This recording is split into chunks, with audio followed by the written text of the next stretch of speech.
cuando estoy por empezar a hablar, y me dice, Cobos está con Fernández en el Salón Azul, en el Salón Ilia.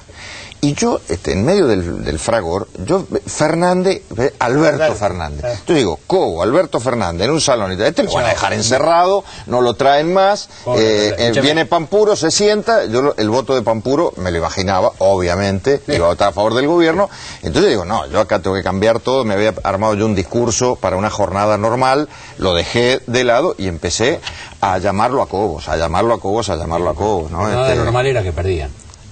Sí, lo admito, la jornada normal era que perdíamos.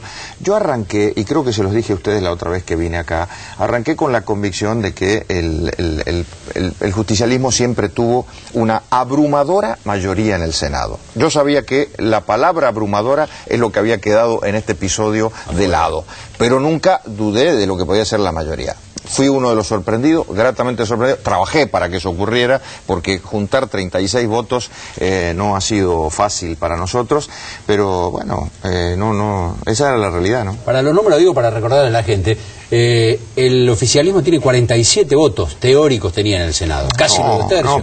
No tenía. Después fue perdiendo en el camino y se quedó en los 36. No, pero Julio, perdón, ha habido votaciones donde ha salido 50-20. 50-20. Hasta 50. Y acá apenas los 36. Discúlpeme, el Fernández que estaba con... No, bueno, ahora déjeme que explique. Era Nicolás Fernández, el senador de Santa Cruz. Otro senador. Tengo la impresión que ese era el senador que supo antes. Pero bueno, Fernández. No me quiero meter. Eduardo dice que alguien sabe y usted sabe que la fuente nosotros la reservamos. Dígame, ¿la vio a Cristina hoy en los discursos en el Chaco? Sí, la vi. ¿Qué le pareció? No me gustó. No me gustó. ¿No le gustó el contenido? ¿No le gustó la imagen? No. Ella se la vio fantástica. No, ella muy bien, siempre está muy bien, la verdad.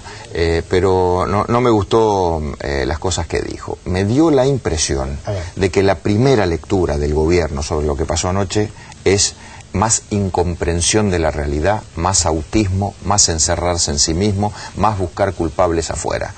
Y la verdad que si el gobierno, de lo que pasó anoche, con una potencia institucional fenomenal y con una masividad afuera acompañando el resultado del Senado, si lo que pasó, digo, es leído por el gobierno con estas características y no es leído con la sensatez y el sentido común que le puso el señor que estaba sentado antes que yo hace un rato, digo, estamos mal. Y este es un momento para, hablando de lo que ustedes planteaban, crisis de gobernabilidad o crisis de gobierno, este es un momento donde puede haber una crisis interna en el gobierno, que no tiene nada que ver con una crisis de gobernabilidad. Si el gobierno resuelve bien la crisis interna, refuerza la gobernabilidad y sigue para adelante. Si no...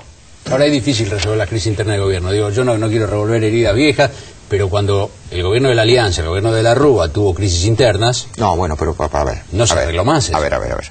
Esas eran crisis internas con elementos de la gobernabilidad que estaban todos desquiciados. La economía no funcionaba, había pérdida de confianza. Este gobierno, esa franja de la gobernabilidad, más allá de estos 4 meses donde perdió muchas cosas, todavía las tiene y las puede recuperar. Es más, yo estoy seguro que si el gobierno sale de ese autismo y se aboca, por ejemplo, a resolver el tema de la inflación, a resolver el tema de los subsidios, a generar un ordenamiento... Pero está en tiempo. De encararlas, está en tiempo. A ver, yo si fuera gobierno, yo haciendo un par de cosas, el jueves pasado le dediqué un par de párrafos bastante duros al señor Moreno. Bueno, hoy digo que el gobierno se desprende de Moreno y vuelve un INDEC creíble, y a partir de ahí, de ese diagnóstico, empieza a atacar una inflación que todavía es absolutamente manejable, aunque es preocupante, pero es manejable. Eso solo ya lo pone otra vez el gobierno en la cancha y empieza a generar algo que un gobierno es el encargado inicial o fundamental de generar en la economía. Expectativas favorables. Senador, ¿cómo queda Cobos ahora con ustedes, no con el gobierno? Con el gobierno es otro tema. Bueno, con ustedes, porque es radical. Sí, pero ustedes lo echaron. Sí, está bien, pero eso es una cuestión partidaria. Cobos ayer tuvo comportamiento radical. Es un avance espectacular.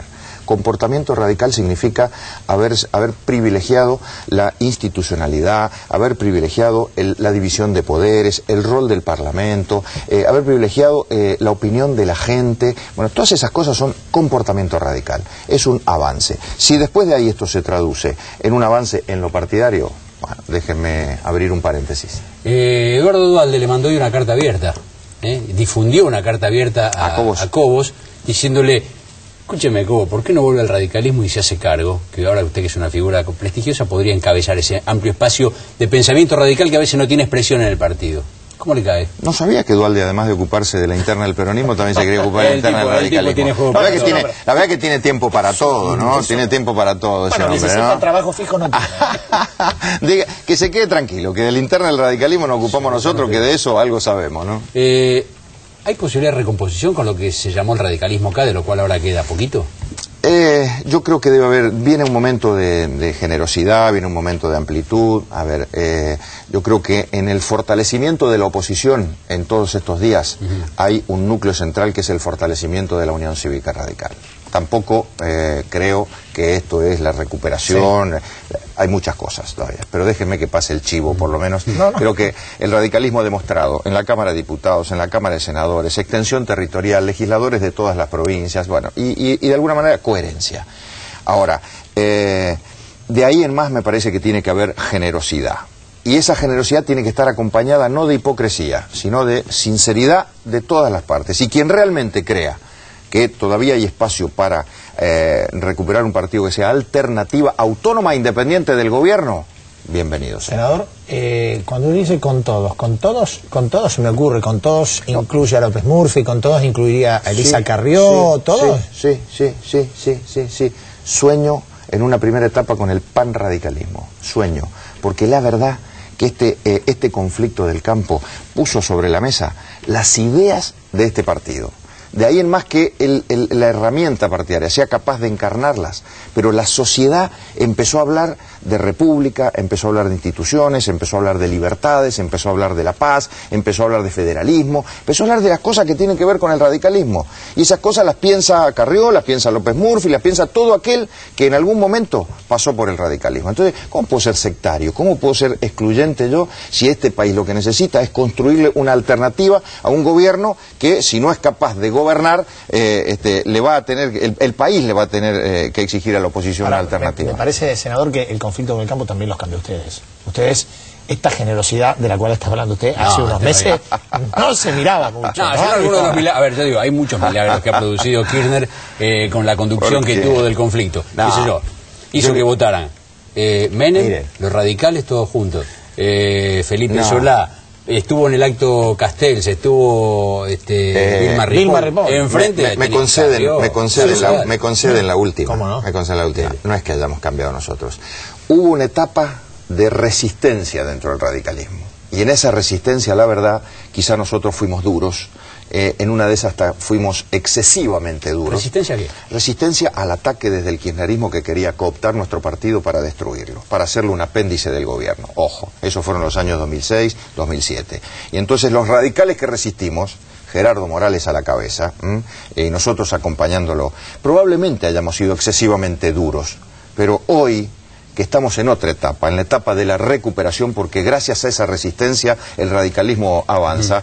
Hoy no es que hayamos cambiado, hoy tenemos otra mirada de grandeza, de apertura que creo que hace a este tiempo. En el otro tiempo teníamos que ser como fuimos.